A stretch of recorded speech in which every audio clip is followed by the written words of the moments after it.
further ado, just some housekeeping notes before I call our first speaker. Number one is we do have a pamphlet that you can get up front or you can get at the back that has the details of the program for today. There are also a number of other details, for example, where you can place your kids for babysitting and some of the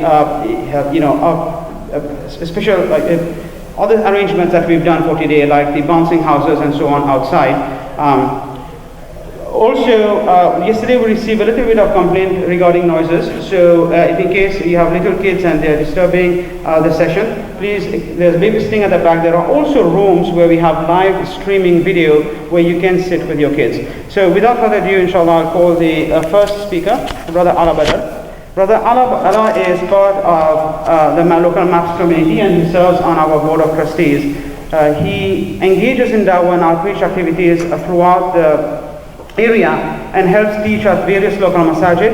And he's got a special focus. He's really good with converts and youth. So he's really connected to that segment of our community. Brother Ala studied Islam in the US at the American Open University for several years.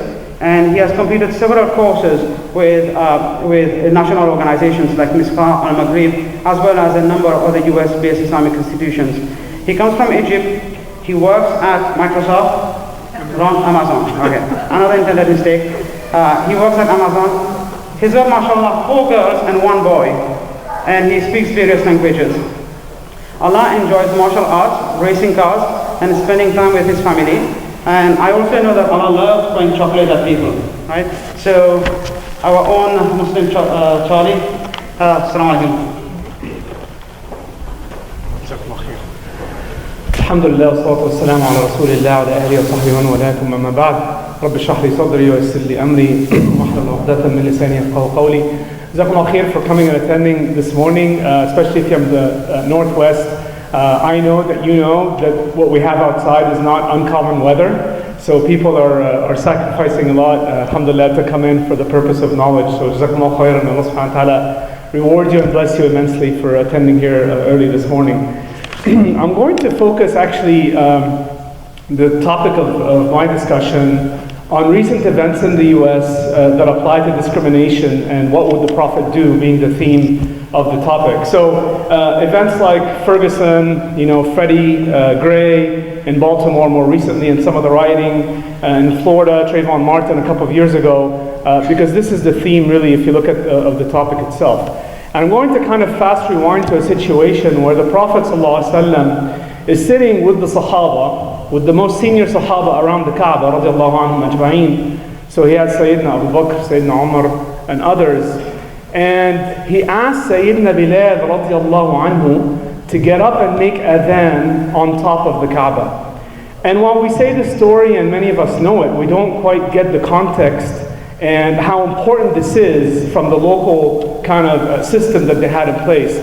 For the mushriks and for the Muslims, the Kaaba was very honorable. And the Prophet ﷺ just asked Sayyidina Bilal radiallahu anhu, who was a black man, he was an African from Abyssinia, who used to be a slave. So if you look at the levels of societal construction in Mecca at the time, the slaves obviously were at the bottom of the rung. To get up on the most honorable of creations and make the adhan from that creation. And this was a breakthrough moment. There are other things that we'll talk about throughout the day. For example, in Hajjatul Wada', where the Prophet ﷺ speaks about the rights of women. More recently, we're talking 50, 60, 70 years ago, that the Western world started to think about women's rights. In Islam and the prophetic tradition, this is something that goes back centuries old. This is not new for us. This is centuries old news. If you look at the US itself, and I have this study that I pulled out, in 2009 report, 2/3 of the criminals receiving sentences were non-whites in the US. In New York, it was 83%. African Americans make up 57% of the people in prison on drug offenses. The US Bureau of Justice Statistics concluded that an African American male born in 2001 had a 32% chance of going to jail.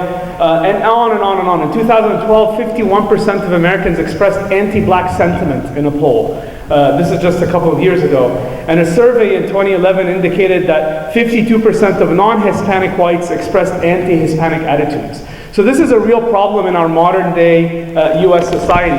And how do we look at it from an Islamic perspective? Allah subhanahu wa ta'ala in the Holy Quran says, وَمِنْ آيَاتِهِ أَنْ خَلَقَكُم مِّن تُرَابٍ ثُمَّ إِذَا أَنْتُمْ بَشَرٌ تَنْتَشِرُونَ. From amongst His signs and His miracles is that you're all created from dust, and therefore He made you human beings so that you spread throughout the earth. The symbolism of the dust, my brothers and sisters, has to do with our humility.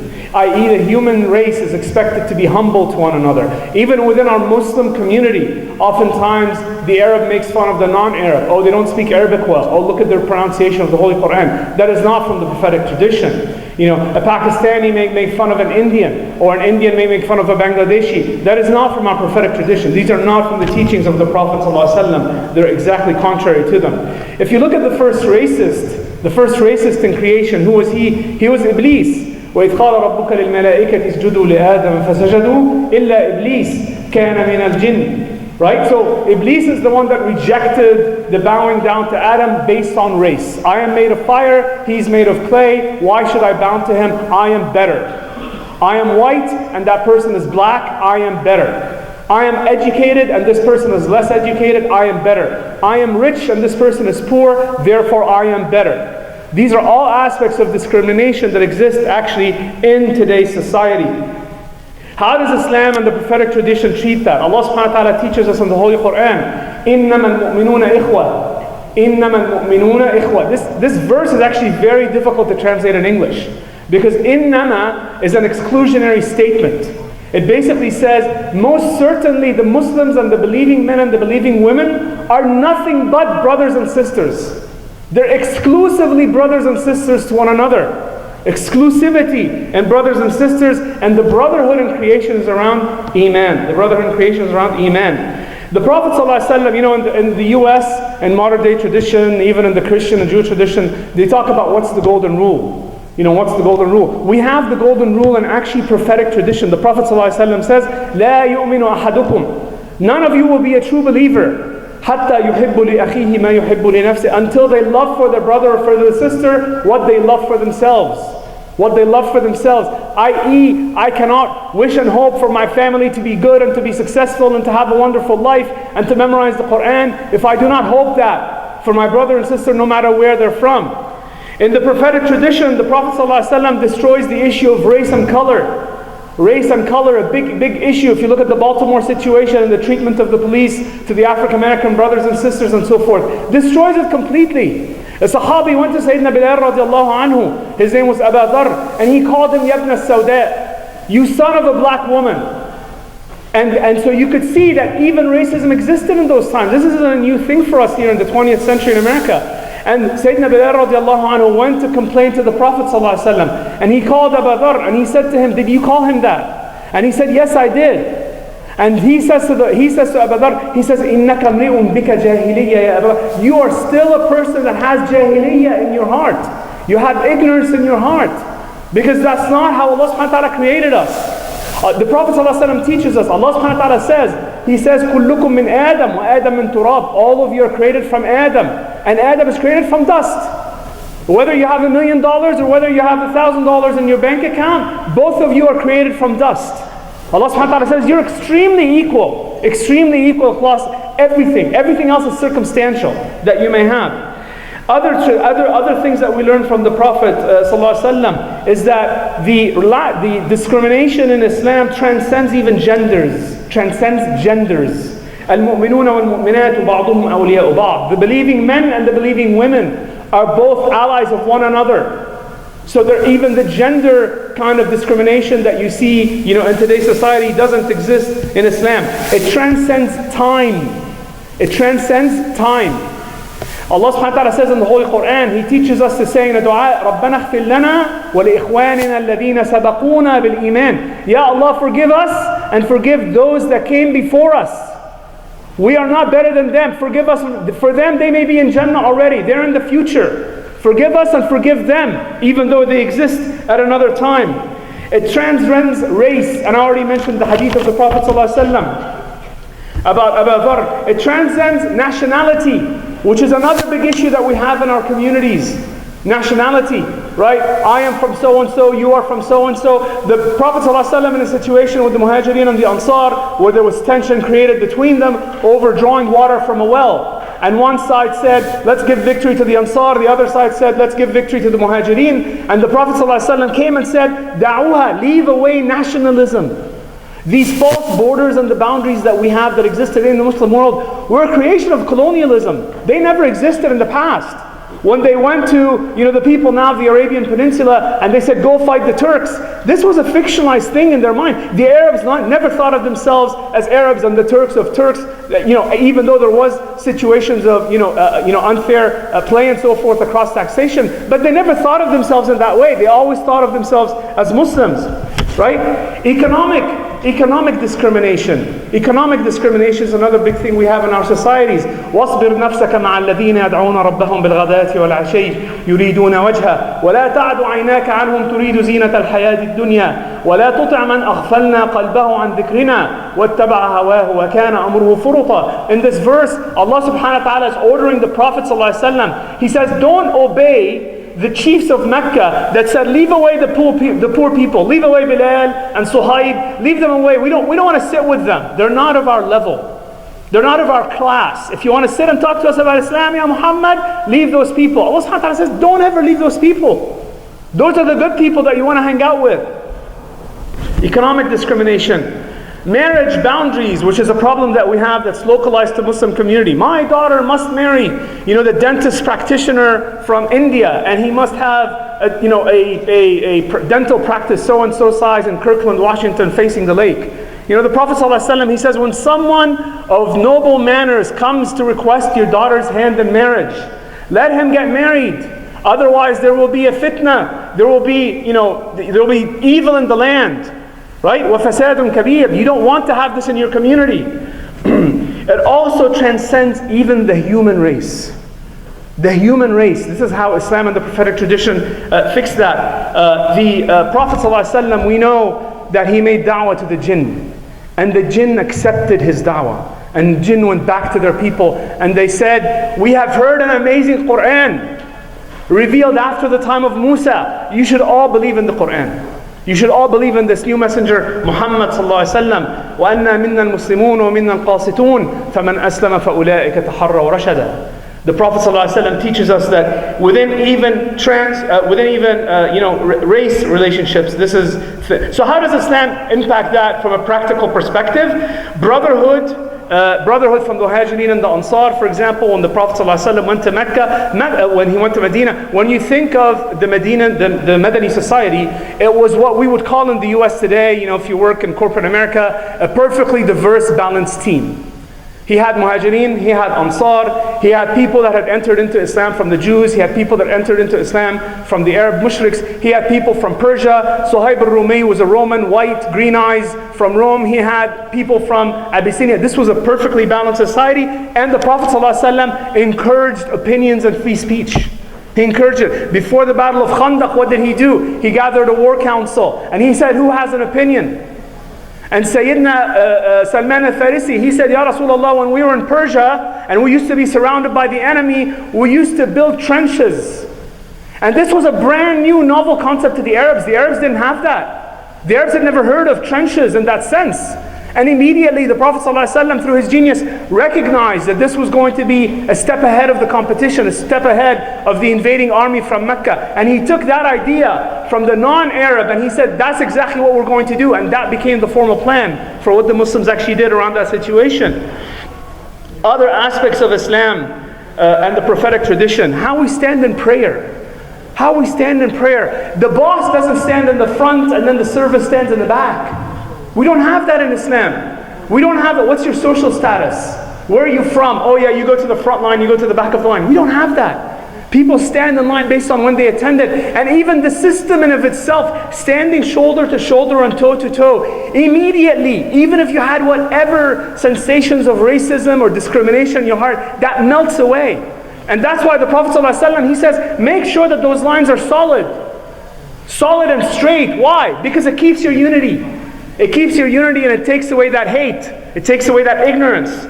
Right? When we think about Hajj and Umrah, my brothers and sisters, Hajj is the single biggest global, diverse, anti-discrimination meeting in the world. The biggest single meeting in the world that shoots down this borders, I'm from here, you're from there, I speak this language, you speak that language, I have 1 million, you only have half. We're wearing the same clothes, we're doing the same things at the exact same location. And we're all crunched up together in a very finite piece of land. This is the beauty of Islam and the beauty of the prophetic tradition. So may Allah subhanahu wa ta'ala, inshaAllah, give us the capability to teach this to our other brothers and sisters. May Allah subhanahu wa ta'ala make this a safe place for Muslims and everyone else to live in, and increase our brotherhood amongst each other. Inshallah, jazakumullah khairan. Assalamu alaikum wa rahmatullahi wa barakatuh.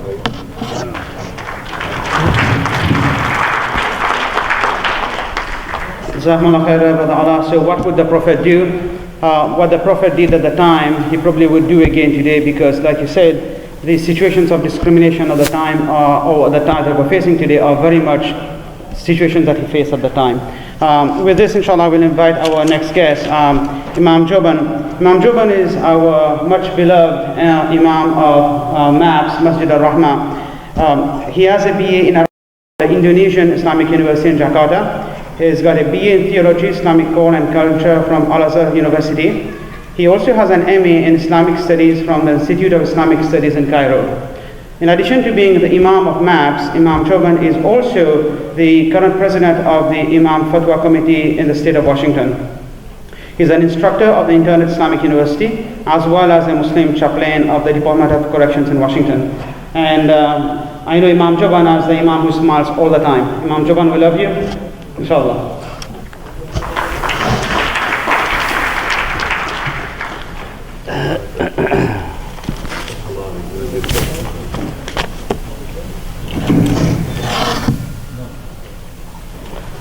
Assalamu alaikum wa rahmatullahi wa barakatuh.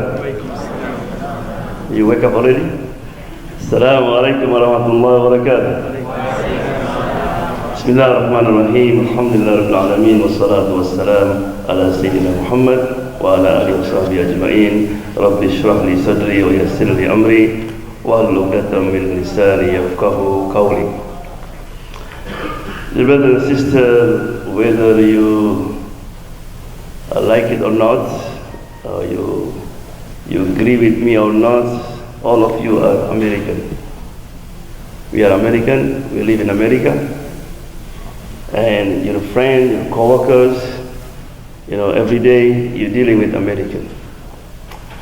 And as Muslim who live in the country that mostly non-Muslim, don't forget that, whatever reason Allah brought you here, whatever reason your parents brought you here, right? You come here for study, to find better life, but don't forget that there's a reason that Allah brought you here.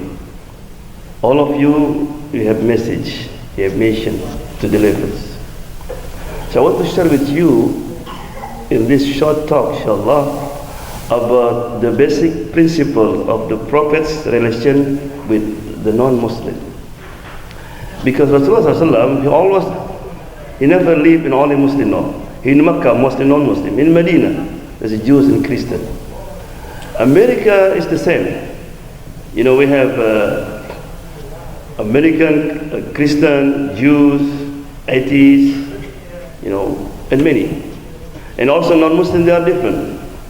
Some, and mostly 80% American, they are friendly. In other words, American people are cool, acceptance. Right? If you dye your hair with blue, red, he said you are cool. That's right. Look at our country, when you do something different, people look mean to you. This is very good opportunity for us. So what the first basic principle? The first one is morality. That means Rasulullah never compromised his moral virtue. Whether the people, they're hostile to him, people treat him rudely, cruelly, he never changed it. As a matter of fact, he always respond bad with good. Idfa billati hiya ahsan, like the Quran said. Right? And this acknowledged not by his followers, by everybody. by non-Muslim, even by children. When he married with Khadija, Khadija has a slave by name Zayd. So Khadija gave him Zayd, so Zayd become Zayd bin Muhammad. And Zayd so proud because he's the son of the prophets. His father was looking for him, and after 2 years, and he realized that my son with Muhammad sallallahu, he went to Makkah. People said, don't worry, just go him, he's a good man. He will give him back to you. Before we continue, Zayd is from rich family.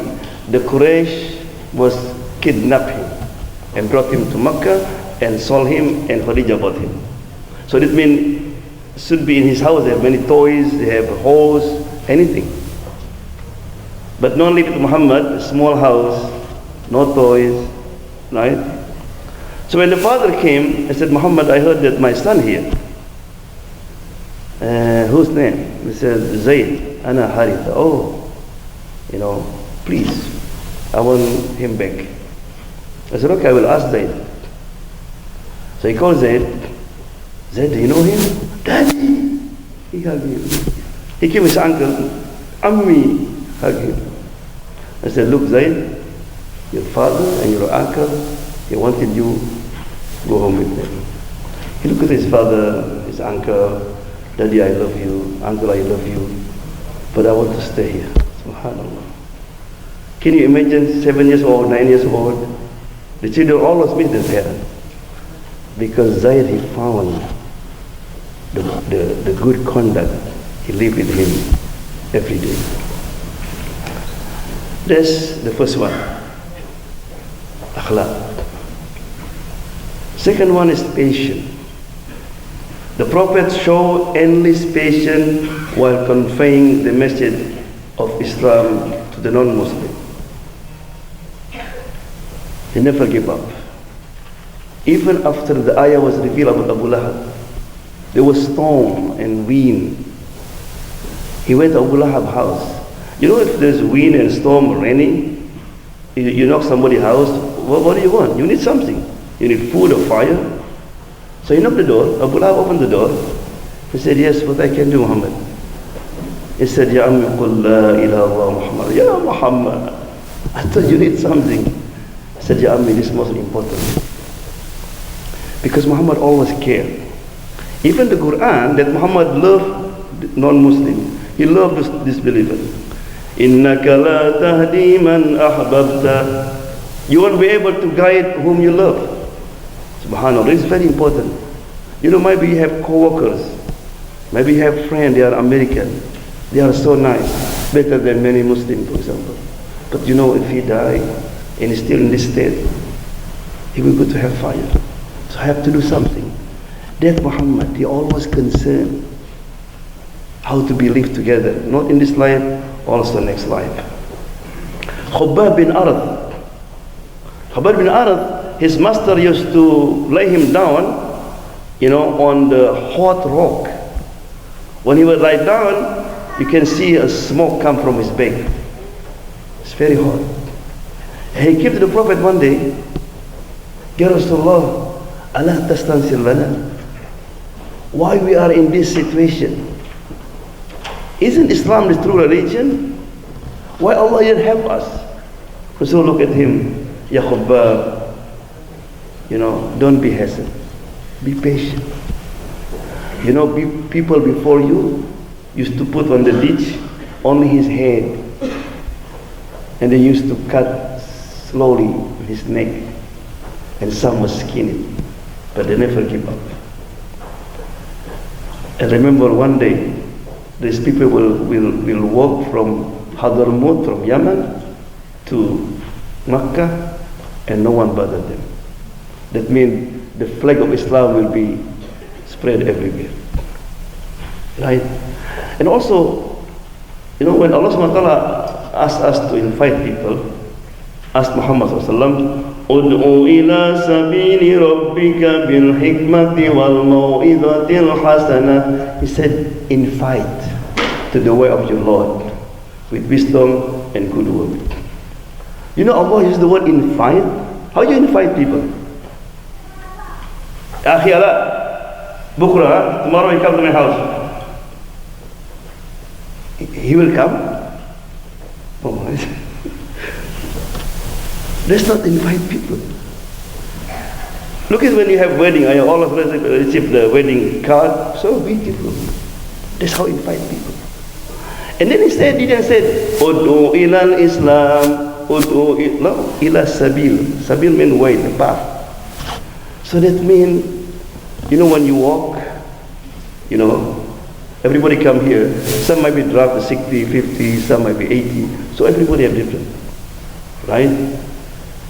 So the same, when you do da'wah to the way of Allah subhanahu wa ta'ala, everybody different. I used to work when I work in the prison, there's some inmate just attend my class 2 weeks become Muslim. Some 2 years, some they never become Muslim. So not everybody like Abu Bakr. Rasulullah said, you know, when I offer Islam to anybody, they all think first. They hesitate, except Abu Bakr. They just accepted it right away. Umar 5 years, right? Abu Sufyan in the end of Islam, in the end of the after Fatah Makkah, so you have to be patient. Right? Maybe among your family, maybe your wife, maybe your children. Right? Look at when Allah said to Nuh alayhi salam, وَأَمُرْ أَهْلَكَ بِالصَّلَاةِ وَاسْتَبِرْ عَلَيْهَا. He said, command your family to pray and be patient. Because many parents have said, oh man, I told him already 100 times. Maybe after 200 times. Maybe after 1,000 times. So morality is the principle of Muhammad SAW dealing with non-Muslim. Patience and constructiveness. Constructiveness. That means Rasulullah SAW always, you know, dealing with people with constructive way. He never forced people. He always made that the person is more important than the issue. Remember this, the person more important than the issue. What the point you have debate with non-Muslim, people met a Muslim, and you won, but he get mad, he get angry, because the way you approach him, you know, you hurt his feeling, right? A man came to Rasulullah, a young man. Rasulullah, you know, I learned about Islam, you know, it's a great religion, and I would like to become Muslim with one condition. I said, what? I have a habit. I cannot give up my habit. What's that? Zina. You know, his companion was looking at him. Rasulullah said, okay. Subhanallah. So he became Muslim. In early morning, after Fajr, everybody left, he called him. I think you know the story. He said, you have a mother? He said, yes. What do you feel if somebody commits zina to your mother? Oh, pick him up. You have a daughter? He said, yes. How are you feeling? If somebody do that to your daughter, I will kill him. He said, look, all the women that we have relationship with, they should be have father, mother. And then Rasulullah put his hand on his heart.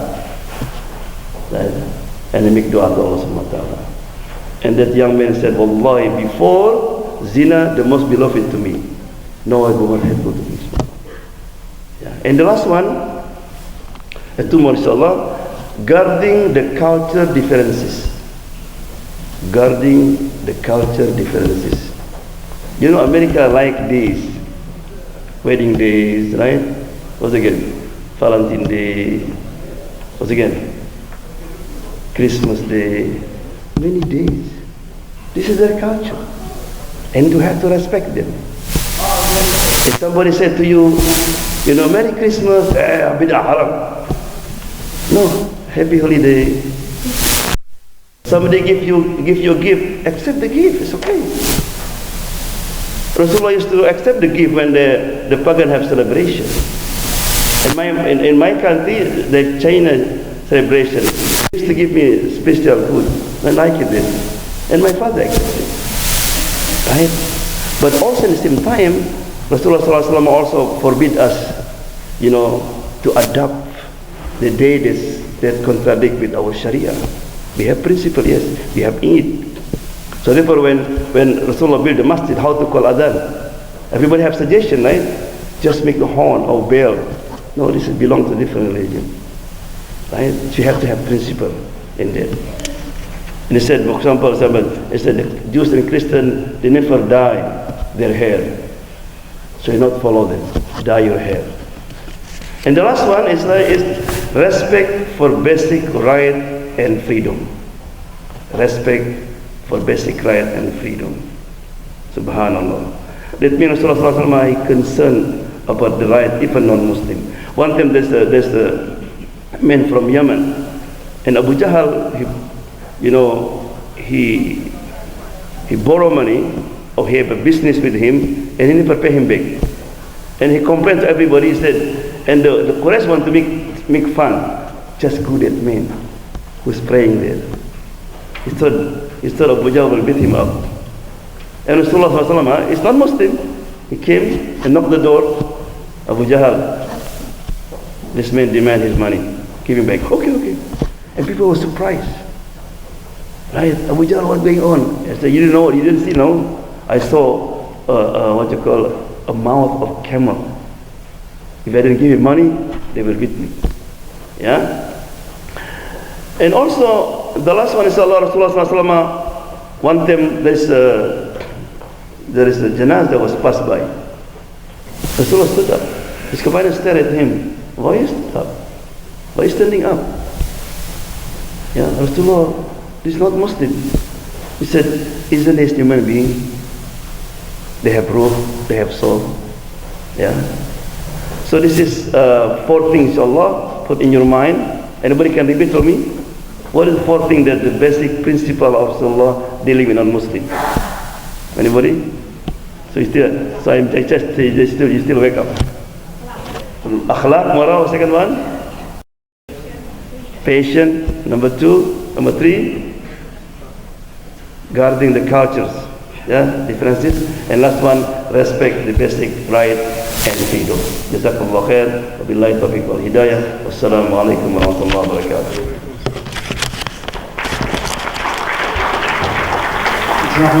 Imam Jovan.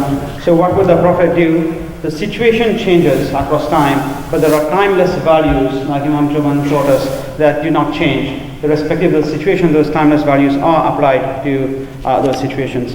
So with this, Imam Aziz is our next speaker. Imam Aziz, as it is our honored guest today. Thank you for coming to Marks again, Imam Aziz.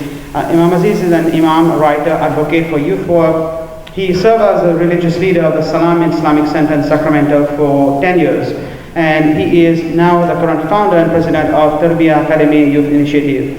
Imam Aziz was educated in medicine, political science, sociology, Islamic history, and Islamic theology. I'm not sure whether you left anything else there, Imam Aziz. He holds an MD from Ain Shams University, a BA from Ohio State University, and an MA from the University of Chicago. He has been involved in Islamic activism and education for the past 20 years. He has worked and taught at numerous Islamic institutions in the Midwest, all the way from the Midwest to the West Coast. He has also appeared several times on local media. Imam Aziz, glad to have you here.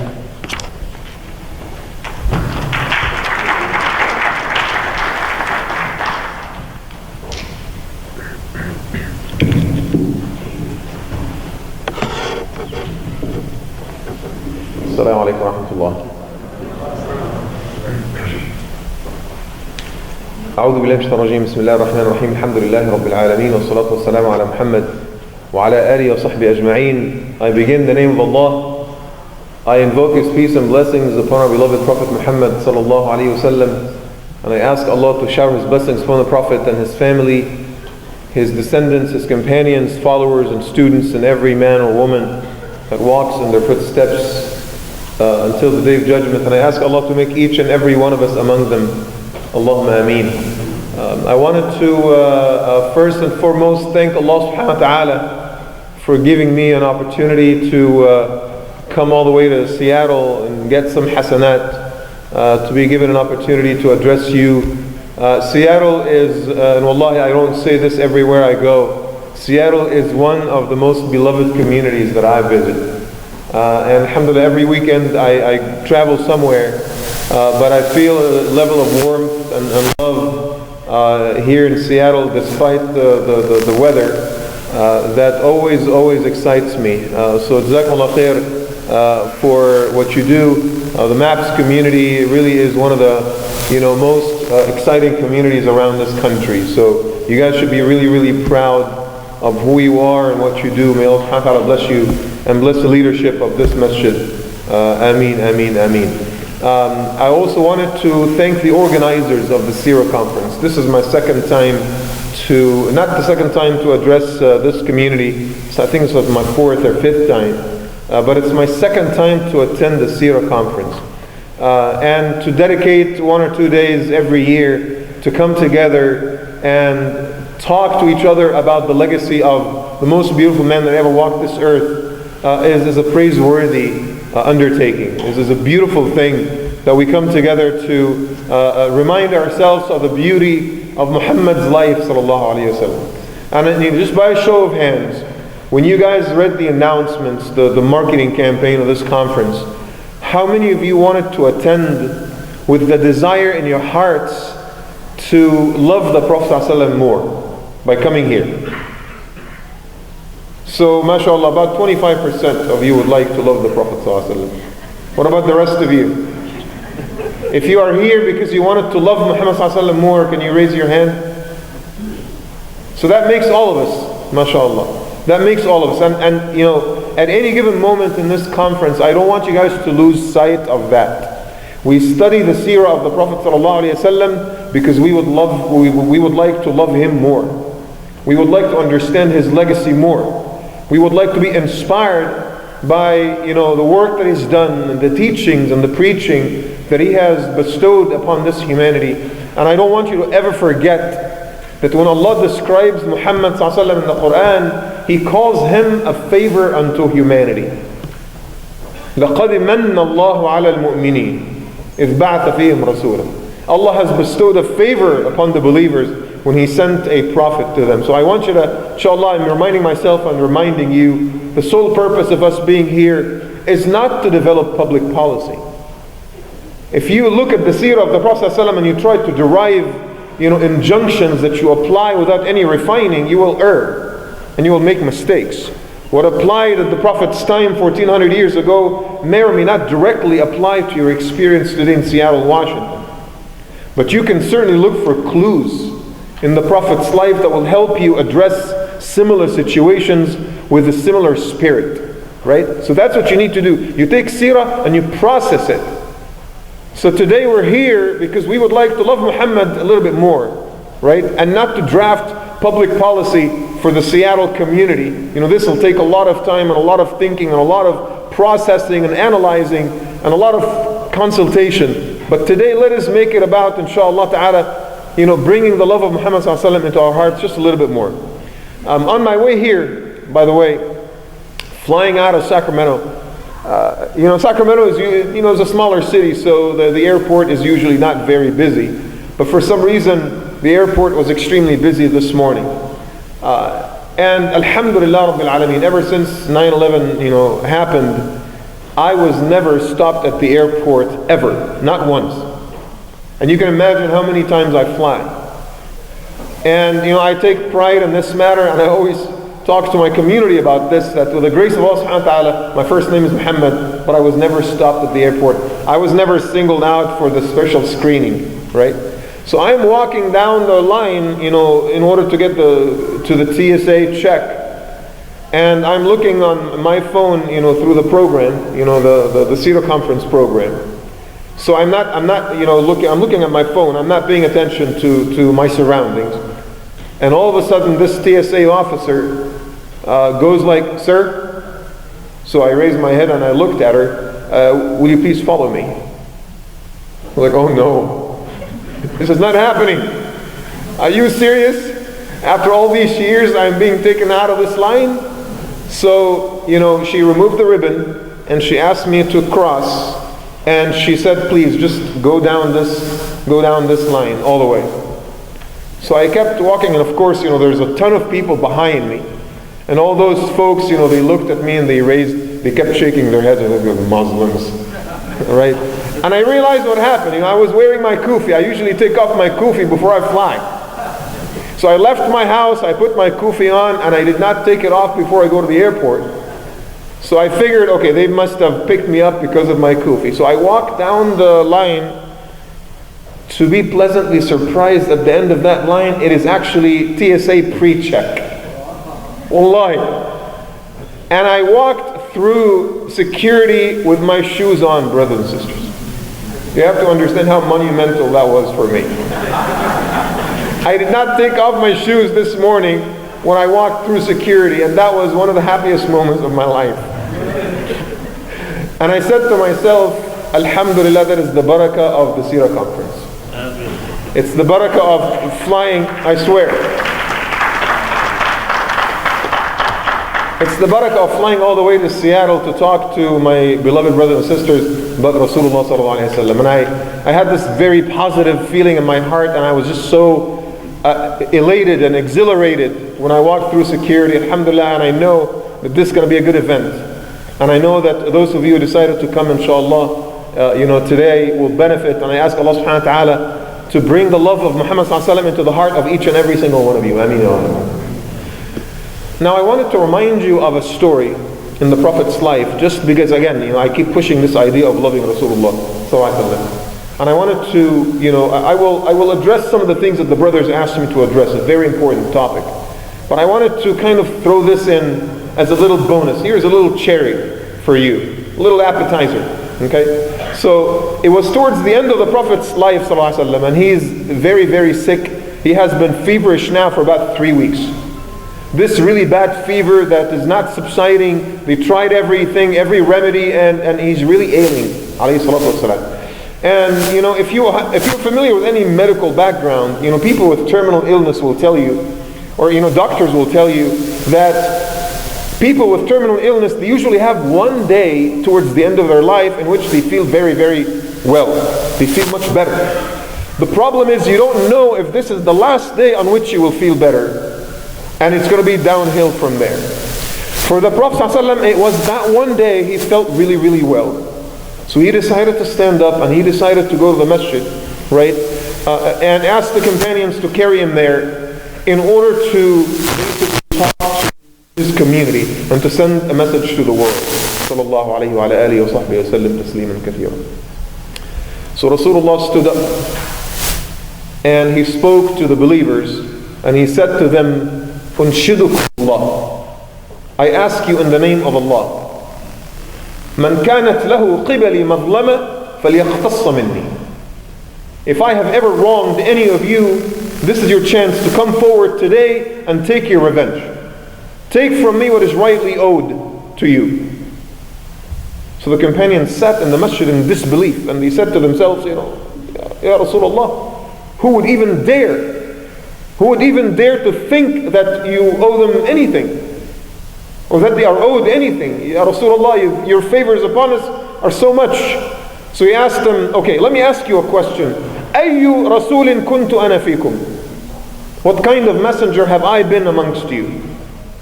So they started crying and they said, Ya Rasulullah, you were the best of brothers and you were the best of fathers and the best of mentors. Right? بَلَّغْتَ الرِّسَالَةَ وَأَدَّيْتَ الْأَمَانَةَ وَنَصَحْتَ الْأُمَّةَ. You have delivered the message. You have taken care of the responsibility. You have given advice to the ummah. Ya Rasulullah, what are you talking about? You are the best. So he says, okay, if I was the best, then please fulfill my wish. And if I've ever wronged any of you, I want you to come forward and take your revenge from me. Sallallahu Alaihi Wasallam. The narrator of the hadith says that the companions were sitting. They lowered their heads between their knees out of shock. They could not even look the Prophet ﷺ in the eyes. They lowered their heads like this and started weeping in an audible fashion. You could hear them cry and weep loudly. So he repeated the question second and third and fourth time. And everyone, they never imagined that anybody would... The Prophet ﷺ must be asking a rhetorical question. This is not real, right?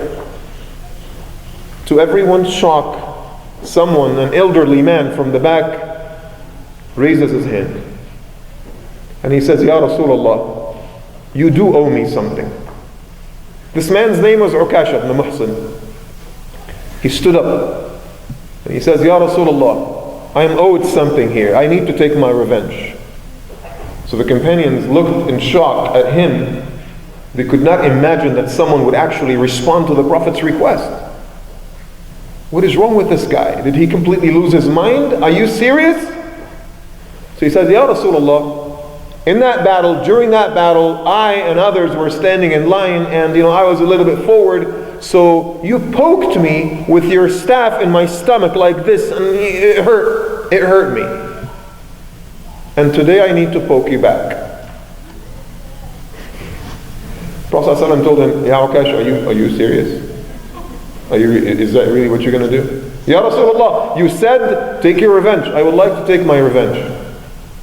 And again, the companions at this point, they're not crying anymore, they're just shocked. They're just shocked, right? This is not happening. And he walks through the lines and he gets to the front where the Prophet was, sallallahu alayhi wasallam, right?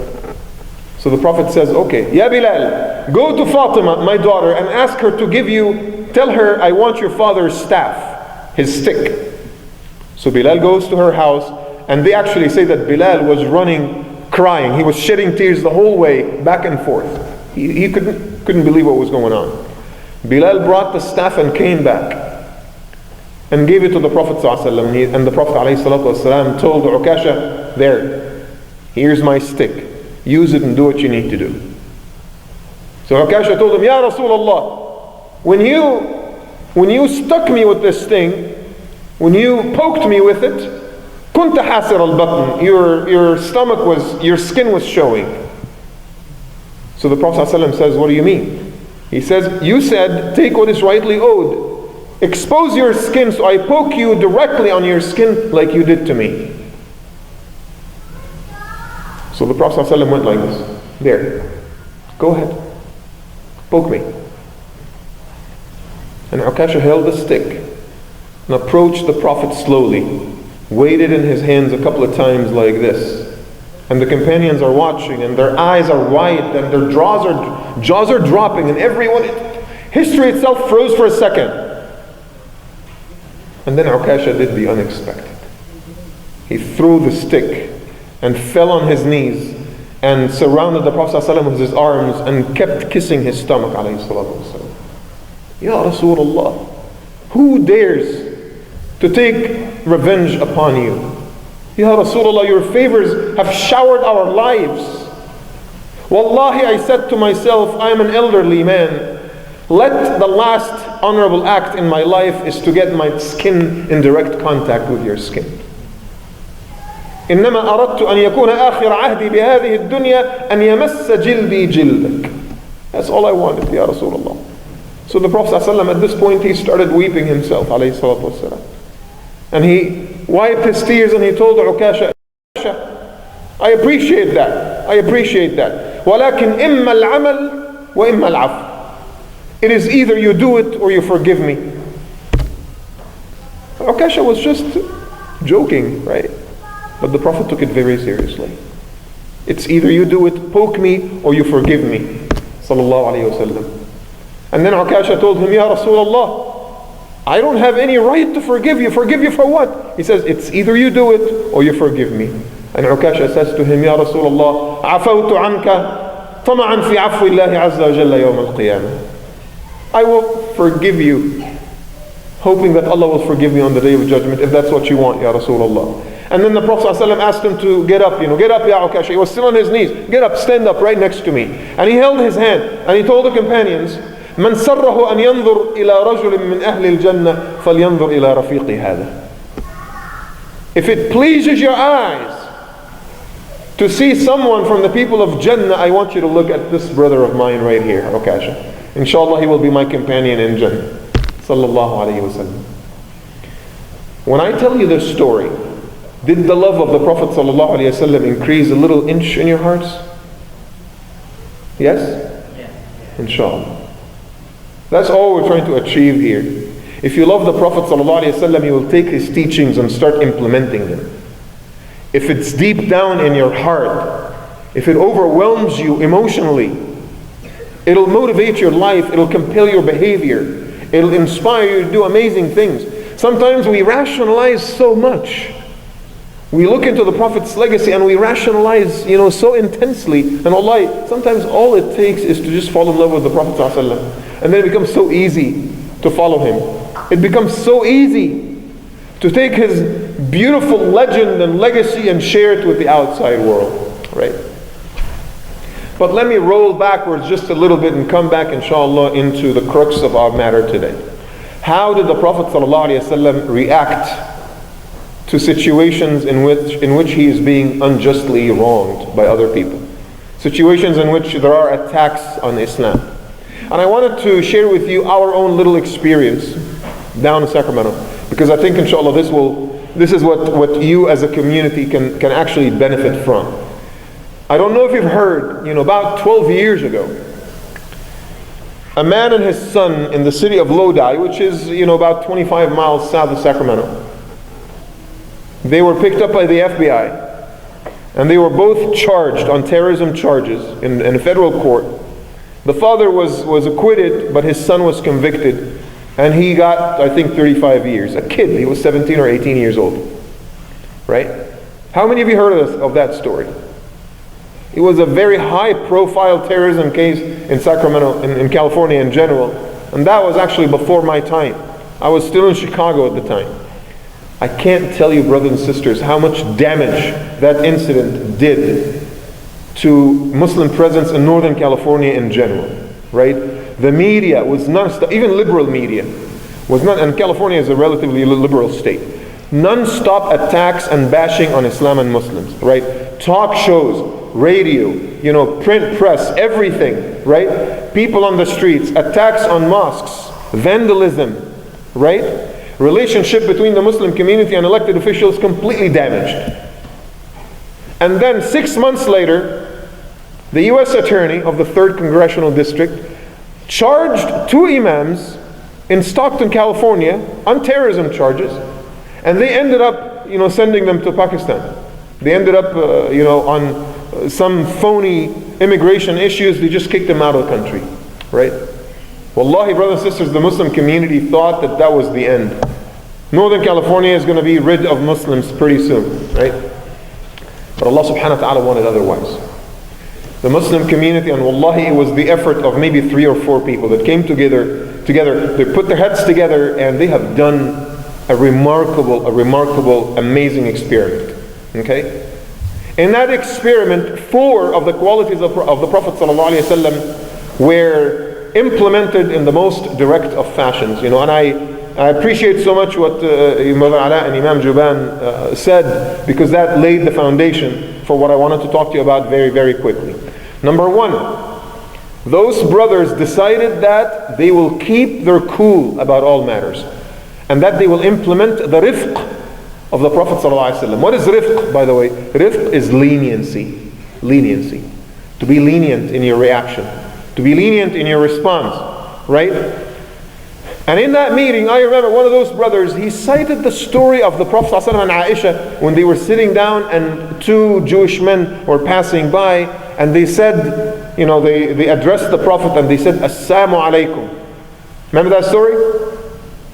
What does Assalamu alaikum mean? May death be upon you, right? But it could sound like Assalamu alaikum as well. They weren't 100% sure. So what does the Prophet say to the 2 Jewish men? Wa alaykum. He said, wa alaykum. And then they left. And after they left, Aisha was furious. Ya Rasulullah, how could you let them go? Get away with this. He said, Aisha, take it easy. Take it easy. They said, Assalamu alaikum, or Assalamu alaikum, whatever it was. And I said, wa alaykum. If what they said was Assalam, then may that same peace be upon them. If they said death be upon you, well, may that death be upon you as well. It's okay. We're not 100% sure what they said. We just said, may the same thing be upon you. Right? Now here's the funniest thing, and this is the irony of how, a simple story like this is carried throughout history, and it takes a life of its own. Some fuqaha, and this is inspired particularly by the work of Ibn al-Qayyim, who by the way was a relative outlier in his own time. You know, he was an exception in terms of understanding in Muslim, non-Muslim relations. It became like sort of like the sunnah that when non-Muslims say assalamu alaikum to you, you're supposed to say what? Wa alaikum. Seriously? The essence of the story is that you don't rush to judge people, keep your cool, treat people with leniency. The Prophet ﷺ was trying to teach Aisha a lesson. I am just saying wa alaikum. If they said something good, it's okay. If they said something bad, doesn't matter. And then the story is taken out of context and now is being used to suggest that Muslims are not supposed to say wa alaikum assalam to non-Muslims. Subhanallah. That is, in my judgment, a ridiculous understanding of the story. Okay? And most of the fuqaha of the time did not understand the story that way. But subhanallah, you know, some opinions just stick for some reason. Okay? So that is a minority opinion. I want you to understand that. The rifq of the Prophet ﷺ, leniency, keep your cool. Don't react in an angry fashion. Right? Number two, the Prophet ﷺ acted with resilience. Rifq is one thing, leniency is one thing, but you have to be resilient. You have to be strong. What we did in Sacramento is that we got ourselves into the business of actively working with all the centers of power and the centers of influence in Northern California. Sacramento is an important city. It's the capital of California, one of the strongest states in the Union, one of the wealthiest states in the Union, and the fifth or the seventh economy in the world. So the politics of Sacramento, the media of Sacramento is really important. So what we did is that we orchestrated this campaign, working with elected officials, working with media personnel. We started organizing an annual journalists' luncheon and invite all the journalists to our luncheon and talk to them about our own local issues. We started raising money for elected officials and politicians. Naturally, they're like flies on honey. They see money being raised somewhere, they're all around you. So we started organizing, picking some good politicians, and then we would basically organize some campaigns, fundraising campaigns to help them get elected, and many of them, including the California Insurance Commissioner, 5 or 6 members of the Assembly, at least 7 members of the California Senate, local city councilmen and women in Sacramento and surrounding vicinities. It was a remarkable campaign for 2 or 3 years, right? And then we started writing to the media, writing letters, op-eds, right?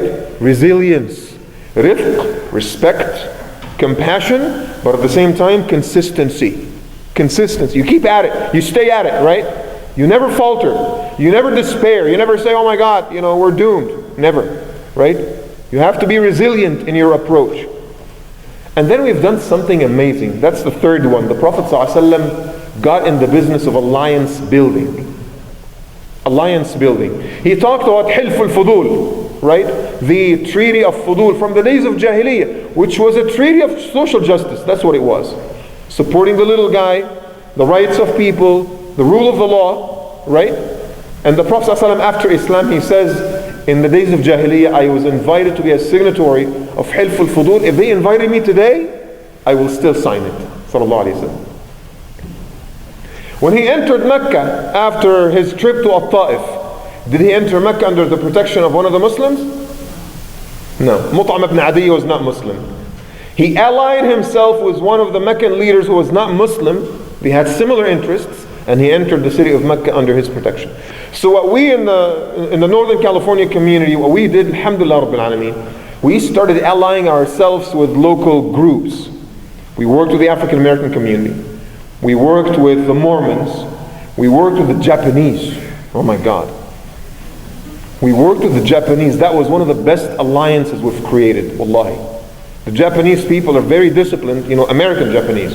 They're very disciplined, and they have a history of pain. They understand our pain, right? During World War II, what did the US federal government do to them? They picked them up, hundreds of thousands of them, just because they were Japanese, and put them in internment camps in California deserts, right? Many people died in those camps. It's not one of those things that is very well known in American culture, by the way, but this is such a California thing, right? So we talked to the Japanese, we worked with them, and we started organizing a pilgrimage. We, the Muslim community, we started organizing a pilgrimage, taking our own youth to visit one of the internment camps some 300 miles southeast of Sacramento. And then the Japanese community picked that up, and it became an annual pilgrimage that they organized. And every year they say, the Muslims inspired us to do that. Right? Now, in my own district, the congresswoman that I vote for, Congresswoman Matsui, she's Japanese. I want you to, connect those dots, inshallah, gradually on your own. Right? Number 4, the Prophet ﷺ never despairs. He never gives in to anxiety and depression. He never looks at a bad situation and thinks, oh my God, this is it, there's no way out of this. The Prophet ﷺ had a problem-solving mentality. And inshallah, in I think the second or the third lecture, I'll talk more about that. The Prophet had a problem-solving mentality. He would always be positive. He would always find a constructive way to look at things. The cup for him was always half full, not half empty. Sallallahu Alaihi Wasallam. And that is why what looks so bad and negative right now, inshallah, just give it a little time and it'll start looking positive. Now, what is the outcome of those 4 things inspired from the Sunnah, or inspired by the Sunnah of the Prophet ﷺ? Here we are, 8 years later, and the city of Sacramento and its surrounding vicinity has been, alhamdulillah Rabbil Alameen, has been 100% free of acts of discrimination against Muslims for over 8 years. The media in Northern California does not dare to single Muslims out with any bashing, with the grace of Allah subhanahu wa ta'ala. Elected officials, whether it's in the U.S. House of Representatives, California Assembly, Senate, local, city councils, school boards, sheriff, wallahi, they don't dare to launch their campaigns before they talk to us. If they get the support and the financial assistance of the Muslim community, they will go forward with the campaign. Even after those elected officials, they leave office, right? They continue to maintain a positive relationship with us. You know why? Because it was never about fear. It was never about us threatening them. It was never, other communities do that. I will destroy your career if you get out of line, right? You know what I'm talking about. There are other groups in this country that hurl such threats at politicians. So politicians might follow them for the short term, but deep inside, the resentment harbors, right? But in Islam, we cannot afford to do that. Al-Ummah Shahida. We are, as Allah subhanahu wa ta'ala describes, as the best nation brought to mankind. Why? We enjoin what is right and forbid what is wrong. That's our job. And we cannot do that without compassion. We cannot do that without eliciting feelings of love in people's hearts. So we cannot force them and coerce them and compel them. We have to inspire them. Right? So even after they leave office, they continue to maintain a good, positive relationship with us because there's that respect. There's that love. Even law enforcement, after the relationship with law enforcement was completely damaged, and FBI helicopters were whirring around, Stockton, and were scaring little kids going to school. Today, any incident that happens in the Muslim community, we always get a phone call from the special agent in charge. Even when other government agencies are about to do something or have done something that has nothing to do with the FBI, like whether it's ICE or whatever other federal agencies, the FBI still calls us to apologize or to say, guys, this is not us. This is not us. Our brothers and sisters in Northern California, they never get harassed on immigration matters. Why? Because that line of communication is open. If you need something, you come to our community through the door, not the windows. It happened once that one agent came and interviewed one of the brothers at my masjid at Salam when I was still working there. Oh my God, what we did. Wallahi. We called up everyone we knew just because they dared to come into our center with, uninvited. And the special agent of ICE came all the way from San Francisco to apologize in the office. Does that happen overnight? Absolutely not. Does that happen by implementing scare tactics? Absolutely not. It happens by inspiring people. The special agent in charge, and let me end with this story. He retired and he moved to Pennsylvania. His name is Drew. He moved to Pennsylvania, and now he became the vice president of security at Penske. You guys know Penske? The yellow truck, right? It's kind of like U-Haul. So he became the vice president of Penske for security. Wallahi, brothers and sisters, been retired for 5 years. He continues to call me on my birthday every single year. And he continues to send me emails once in a while. And he tells me this: Linda and I have a room in our house in Pittsburgh that is always ready for you. Anytime the good winds blow you east, you got to come to our house. Right? He's not involved in law enforcement anymore. But what remained was friendship. What remained was mutual respect. And I don't want you to look at the national situation. Don't look at Washington. I want you to look at your own local city. Look at Redmond. Look at Bellevue. Look at Seattle. What is it that the Muslim community can do to make this, inshallah, a better place for Islam and Muslims? That is your task and that is your undertaking. I ask Allah subhanahu wa ta'ala to bless each and every one of you, to increase your iman. And I ask Allah to make this conference and other events, inshallah, an inspiring way for you guys to learn about the deen. And ask Allah to give you the strength, inshallah, to implement that in your own lives. Jazakumullah khair, and please make dua for my children and my wife for letting me come and spending the day with you. Jazakumullah khair. Assalamu alaikum wa rahmatullah.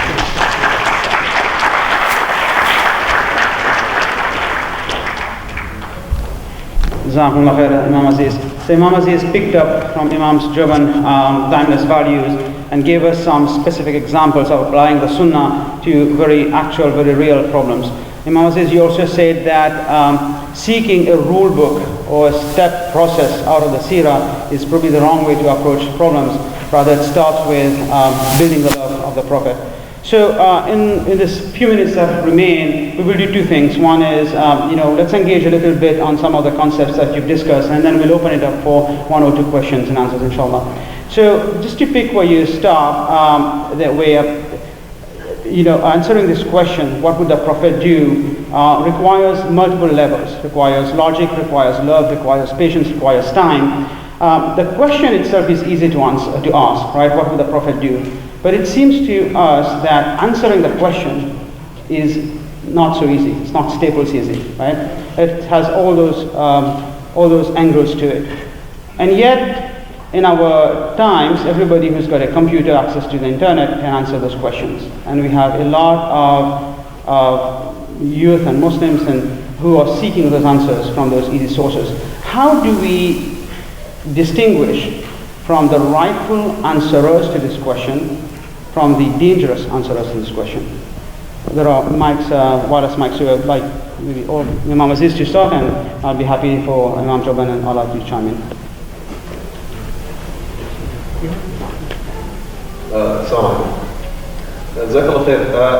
My response to this would be, what I said earlier is that if you expect to handle modern day problems in a way that is directly simulating how the Prophet ﷺ handled similar problems, you will probably start making mistakes. The Prophet ﷺ himself, adapted, and he, depending on the situation, depending on the person, he would issue a different rule. What I want to emphasize, however, is that you need to avoid extremes in general. So, if it sounds like the Prophet ﷺ responded in great hostility, it is probably not true. If it sounds like the Prophet ﷺ responded in a pacifist way, that too is probably not true. It is usually a moderate way by which the Prophet ﷺ responded to situations. So you want to, logically speaking, you want to keep that in mind. Number two, I would say that the Prophet's responses were usually inspired by what your fitrah tells you, right? Like your innate nature will tell you in this situation, it just feels like from the heart that this is what the Prophet ﷺ would do. Without implementing much calculation and measurement in it, the Prophet's reactions were always a reflection of his own innate nature, alayhi salatu wasalam. And number three, in order to avoid making mistakes, I think shura plays a huge role. You might have a way to look at it, I might have a different way of looking at it, but if we bring the community together, if we bring the leadership together and decide, okay, there is an act of discrimination that took place against one of our beloved elders in this community and was kicked out of his job in a humiliating fashion. What do we do? Organize a sit-in at the company? Or a big march in downtown? Or a letter campaign to the company and the CEO? Or should we talk to the media? Or should we say we forgive you? You see what I'm saying? There's so many different ways by which you can react. I say if you come together as a community and build consensus on the proper course of action, inshallah, you'll always do a good job. Yeah.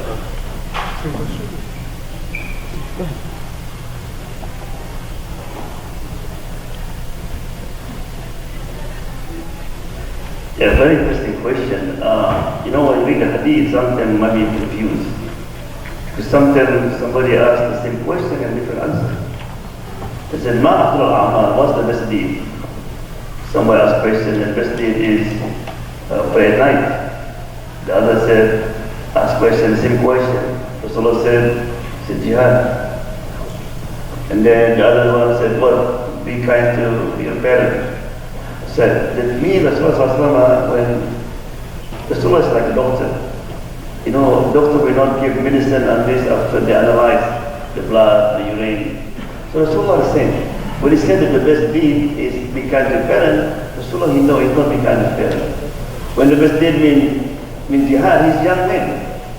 Because even one day somebody said, the man just get married, and said, Rasulullah, can I kiss my wife during Ramadan? I said, no. Then the old man came, can I kiss my wife? Yeah, you can go ahead. Yeah? So therefore it's very important that, and also, if a non-Muslim asks you a question, if you don't know the answer, you said, I don't know the answer. Because sometimes many Muslims, they just want to show off in the CNN and all this, and then sometimes they make harm to us more than benefit. Imam Joban holds office at MAPS daily.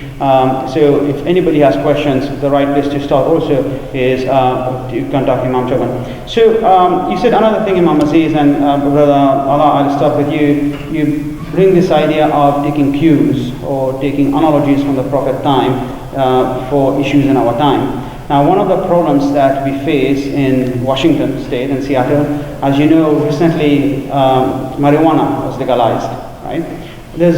In addition to just the actual legalization itself, there's also a cultural shift, right?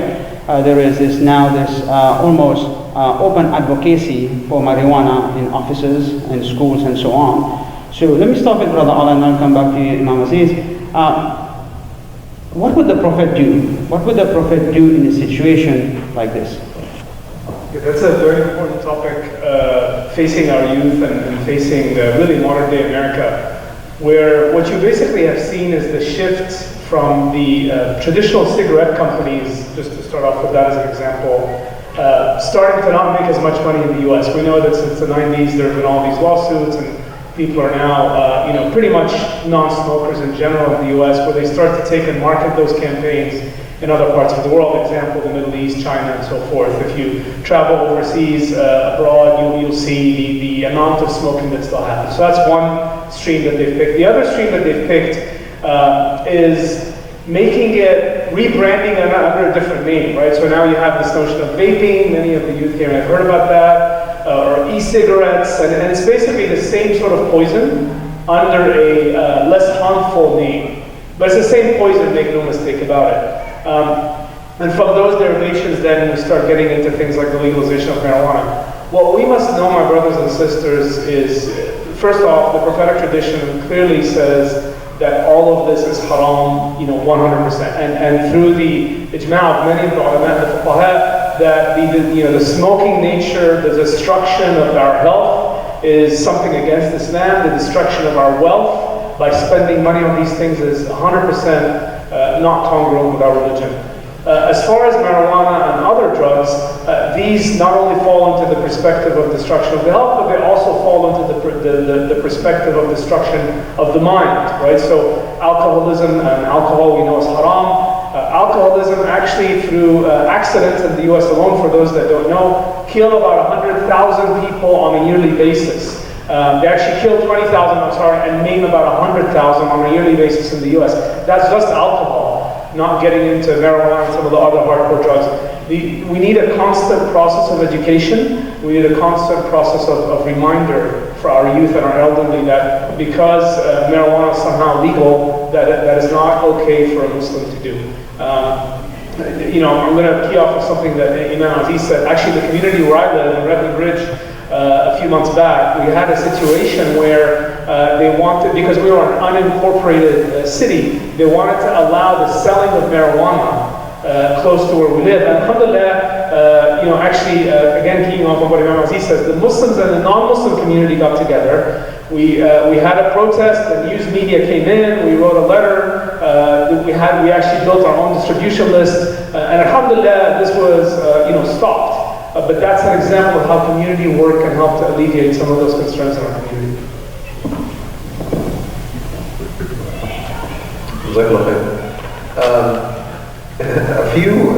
Marijuana is not legal in California yet, thankfully, but it will be.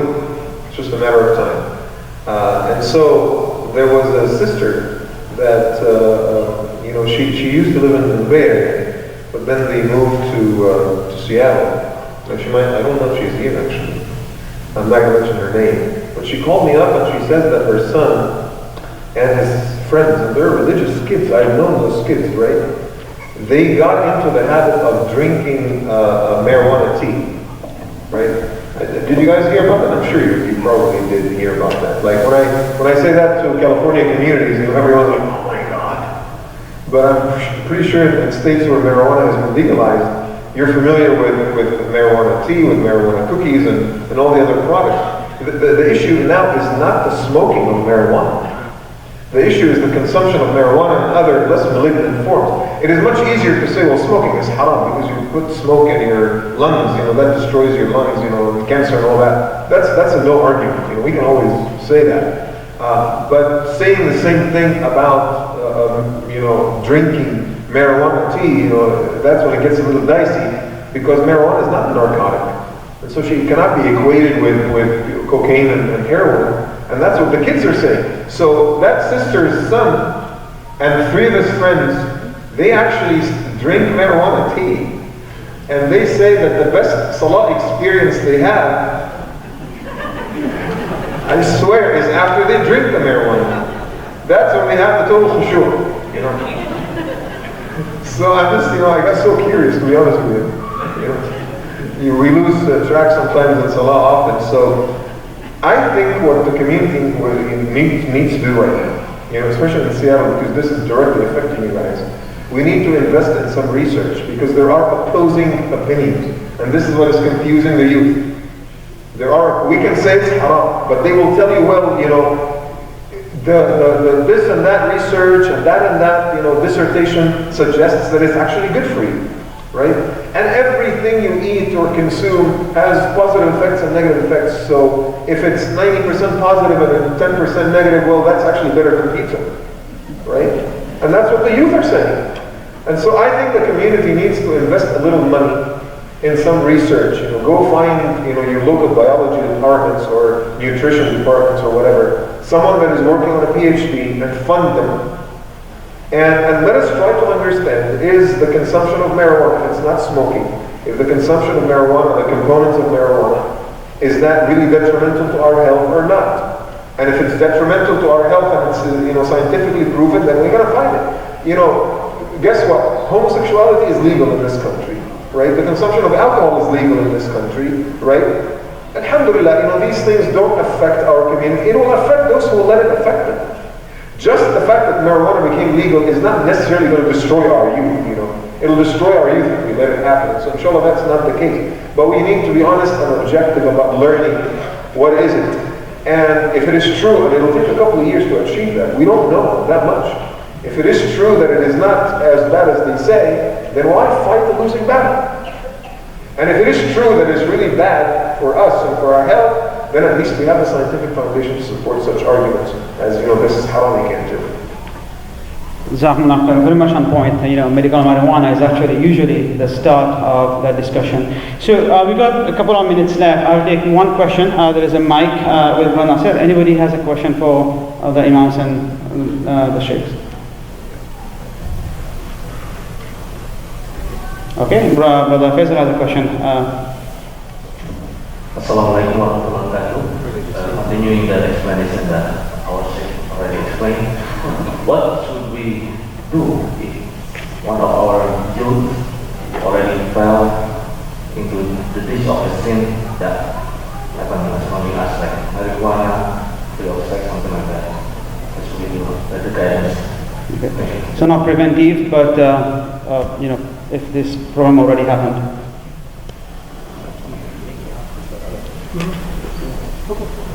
Go ahead, Imam Aziz. Jazakallah khair for the question. I think the question is not just what should we do as a community when one of our young people, falls into sin. What would you do as a parent if your own kid? If you answer that question, you'll be able to answer the other question. As a parent, if one of my children, and may Allah subhanahu wa ta'ala protect yours and mine, but if one of my kids, I learned one day that, one of my kids, slept with a girl or something, right? Or drank alcohol, or did something that is clearly a kabira, something, a major sin. What am I going to do? Kick him out of my house? No. Disavow them for the rest of my life? No. Accept what they did and condone it? No. But I would do what the Prophet ﷺ would probably done, right? I would make it clear that what happened is wrong and haram. But I would get into my problem-solving mode and ask myself, why did it happen? And how can I prevent this from happening again? I would seek counsel. I would seek help. I will talk to the primary care physician. I will talk to my doctor. I will talk to the imam. I will talk to the therapist. I will show compassion and love to my son. I will say, while I disagree with what you've done, but you're my son and I love you unconditionally.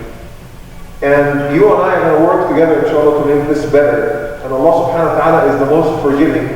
And if He forgave you, how can I not forgive you? Right? And I would do everything I can to create positive and favorable circumstances so that this kid actually gets out of this instead of getting deeper into it. But if we keep pushing those kids away, guess what's going to happen? Shaitan has doors that are open everywhere. And the only door of good is now locked. Where are they going to go? The one sin is going to become 10. And they are down this spiral until the end. May Allah subhanahu wa ta'ala protect your children and mine from that. So that is always my approach. As a parent, you and I are going to do this, and I think as a community we ought to do the same. So inshallah we will conclude with this. What I took is, what would the Prophet do in all those situations? It requires a comprehensive, compassionate, patient, loving, intelligent approach to the problems that we face, inshallah. So before I conclude, one of the reasons and one of the means that MAPS is able to bring those types of programs to the greater Seerah community is through your support, through your dua, through your volunteer time, and through your support. So we have our banquet coming up in 2 weeks on May 16th. We have tickets for the banquet. It's $25 for adult and $10 for kids.